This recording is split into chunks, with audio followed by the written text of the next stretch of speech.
दोस्तों, दिल्ली में आरएसएस का 150 करोड़ रुपए की लागत से नया चमकीला 5 स्टार होटल जैसा भवन बनाया गया। इस खबर पर कईयों के रिएक्शंस आए, कईयों के सवाल उठे, लेकिन मजाल है कि ईडी वहां पहुंच जाती। वहां नहीं पहुंची दोस्तों ईडी, क्योंकि ईडी को फिलहाल के लिए तमाम वो राज्य नजर आ रहे हैं जो राज्य विपक्ष शासित राज्य हैं। ये मेरा कहना नहीं है, ये विपक्ष का हमेशा आरोप लगता आया है ईडी पर, और कहीं ना कहीं आप कहेंगे तो ईडी द्वारा जो किया जा रहा है दोस्तों, उससे ये जो आरोप है एक और बार पुख्ता हो जाते हैं। अभी फिलहाल के लिए दिल्ली का रुख नहीं किया है ईडी ने।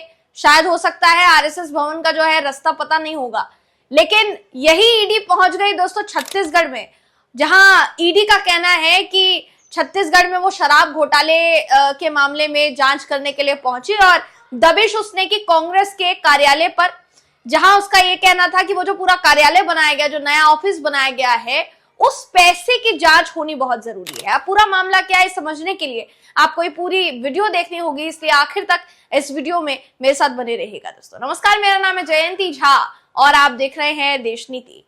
दोस्तों, ईडी यानी प्रवर्तन निदेशालय आज का मामला नहीं है। तकरीबन 3 से 4 साल ऐसे हो गए जब ईडी जो है ज्यादा फॉर्म में नजर आनी शुरू हुई। इसका कारण बताया गया कि ईडी को सरकार की तरफ से ऐसी ताकतें दी गई है जिसकी वजह से वो जब चाहे जहां चाहे किसी भी विपक्षी नेता के घर पर रेड जो है वो मार सकती है, क्योंकि कानून देखिए कहता है वो जाकर जांच कर सकती है। मनी लॉन्ड्रिंग के मामलों में ज्यादातर ईडी जो है वो आगे बढ़कर जांच करती है, और एक बार फिर से इसी मामले का हवाला देते हुए ईडी जो पहुंच गई छत्तीसगढ़, उसको लेकर अब चर्चा जो है काफी ज्यादा हो रही है। आपकी स्क्रीन पर इस समय वो खबर मैं आपको दिखा रही हूं दोस्तों, जिसके मुताबिक फिलहाल के लिए ईडी का ये एक्शन जो है सबकी नजर में आ चुका है, क्योंकि बताया जा रहा है कि छत्तीसगढ़ शराब घोटाले का जो मामला था, उस पूरे मामले को लेकर कांग्रेस भवन में ईडी ने दबिश की, ईडी ने वहां छापा मारा। शराब घोटाले केस में पीसीसी महामंत्री को समन तक जारी हुआ है, यह भी बताया जा रहा है। छत्तीसगढ़ कांग्रेस प्रदेश कार्यालय राजीव भवन में प्रवर्तन निदेशालय के अधिकारी की टीम ने दबिश दी। 2 अफसर वहां पर पहुंचे। यह भी बताया गया कि दोनों अफसर सुकमा और कोंटा के राजीव भवन के निर्माण को लेकर पूछताछ करने के लिए वहां पर पहुंचे हैं। कांग्रेस के प्रभारी महामंत्री को पूछताछ के लिए बुलाया गया। इधर कांग्रेस के पदाधिकारी भी मौके पर वहां पहुंच गए देखने के लिए कि आखिर हो क्या रहा है, क्योंकि ईडी अचानक पहुंच गई ऐसा बताया जा रहा है। और सबसे बड़ी बात यहां पर यह है कि जैसा शुरुआत में भी मैंने बताया दोस्तों कि समन जो है भेजा गया है। ईडी की टीम पीसीसी महामंत्री मलकीत सिंह गैदू को समन जारी कर चुकी है। ईडी के अधिकारी सुरक्षा बलों के साथ पहुंचे थे।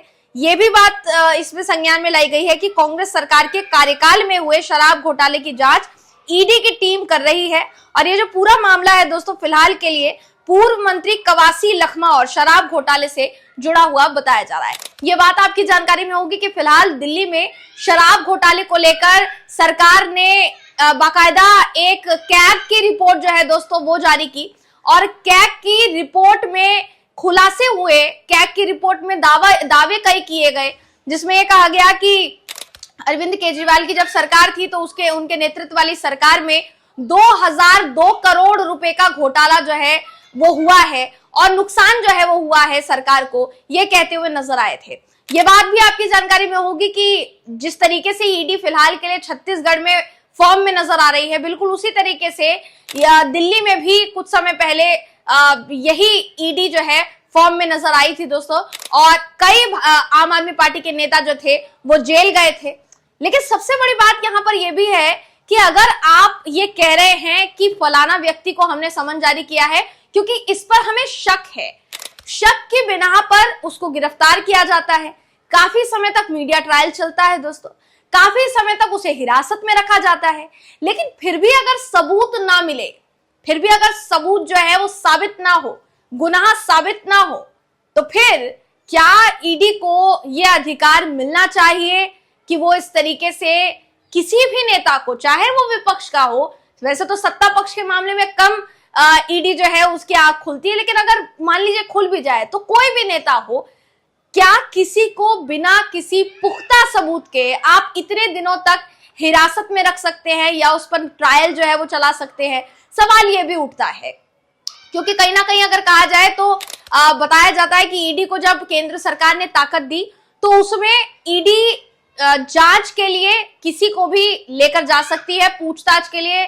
जब तक वो पूछताछ पूरी ना हो जाए, जब तक उस पूरे मामले में ईडी को संतुष्टि ना हो जाए, तब तक उस व्यक्ति को हिरासत में रहना पड़ेगा। बिल्कुल उसी तरीके से जैसे अरविंद केजरीवाल, संजय सिंह या मनीष सिसोदिया, सत्येंद्र जैन, हालांकि सत्येंद्र जैन पर फिर से कार्रवाई होने की बात कही जा रही है, लेकिन इन तीनों की अगर बात की जाए दोस्तों तो अरविंद केजरीवाल भी अक्सर ये कहते हुए नजर आए कि मेरे खिलाफ ये सिर्फ और सिर्फ साजिश की जा रही है, इसमें इनके पास कोई सबूत नहीं है।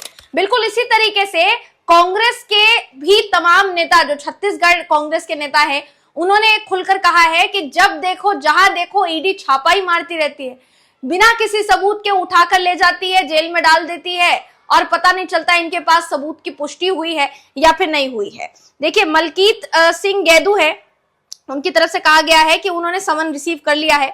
सुकमा कोंटा में भवन के संबंध में 4 तथ्यों में जवाब जो है मांगा गया है। 27 फरवरी को ये जवाब पेश करने वाले हैं।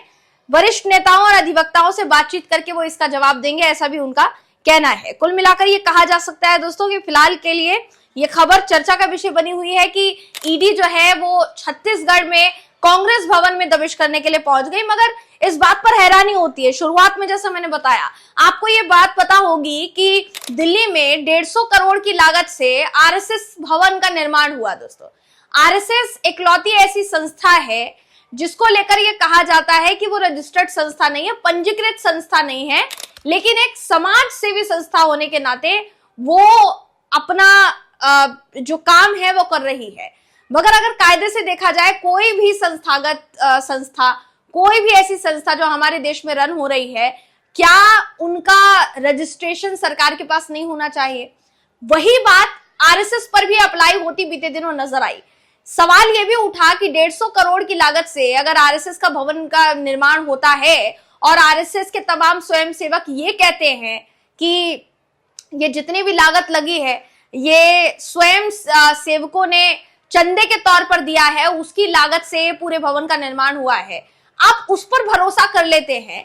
लेकिन वहीं बात की जाए कांग्रेस शासित माफ कीजिएगा कांग्रेस के कार्यालयों की, अभी तो फिलहाल के लिए अगर देखा जाए तो छत्तीसगढ़ में भी भारतीय जनता पार्टी की सरकार है। इतने दिनों से फिलहाल के लिए ईडी का छापा जो है दोस्तों वहां नहीं पड़ा था, लेकिन अचानक से कैसे ईडी को याद आया और वो फिर छत्तीसगढ़ में कांग्रेस भवन में दबिश करती है, ये थोड़ा सा चौंकाने वाला विषय है। फिलहाल इस बात पर नजर सबकी है कि ईडी ने जो कहा है, जो समन भेजा है, उस पूरे मामले को ये पूरी कार्यवाही कहां तक लेकर जाती है और कहां तक नहीं। क्या यहां पर भी दिल्ली जैसा कुछ खेल होने वाला है? क्या कुछ और ऐसा होने वाला है जो चौंकाने वाला हो सकता है, जिसकी कल्पना किसी ने ना की हो? आपको इस पर क्या लगता है दोस्तों? आपकी क्या राय है? कमेंट करके हमें जरूर बताइएगा। अगली वीडियो में आपसे फिर मुलाकात होगी, तब तक के लिए नमस्कार।